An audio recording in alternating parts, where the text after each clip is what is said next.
Matapos hindi payagang makalabas ng bansa kahapon, itinuturing ng undesirable alien ang German fiancé ni Jennifer Laude na si Mark Susselbeck. Ang suspect sa pamamaslang na si Joseph Scott Pemberton, sinampahan din ng charges of undesirability ng Bureau of Immigration. Balitang hatid ni Trisha Zafra. Pasado alas 3 ng hapon nitong linggo, isang text message ang ipinadala sa GMA News ni Justice Secretary Leila De Lima. Sinampahan na raw ng charges of undesirability ng Bureau of Immigration sina Mark Susselbeck, fiancé ng pinatay na trans-Pinay na si Jennifer Laude, at Joseph Scott Pemberton, ang suspect sa pagpatay. Nasa watchlist na raw si Susselbeck.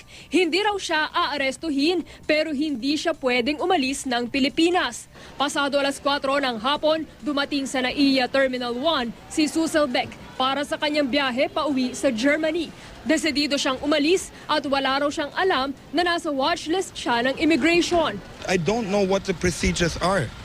It doesn't make sense to keep me here now. I mean, for who does it help if I stay? For what I shall stay here?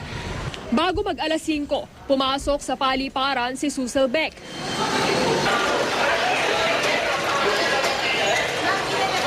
Makalipas ang may 20 minuto, lumabas si Susselbeck. Hindi siya pinayagang umalis. Kinumpiska ang kanyang pasaporte at binigyan ng charge sheet. Isa na raw siyang undesirable alien. Matapos di umano niyang bastusin ang Philippine authorities nang pumasok siya sa isang restricted area ng Camp Aguinaldo at marahas na itulak ang isang sundalo roon. Nauna nang humingi ng paumanhin si Susselbeck sa nangyari. There was no need for a harass like this. Sorry, this is Hollywood. Commissioner, Justice Secretary De Lima, kunin nyo ang passport. Pasiputin nyo si Pemberton sa hearing. Pag hindi nyo po nagawa yan ang lumalabas, instrumento po kayo ng mga Amerikano, instrumento kayo ni Pemberton para ilihis ang issue. Habang ini-interview ang abogado, Jennifer. At wala! Oh my gosh!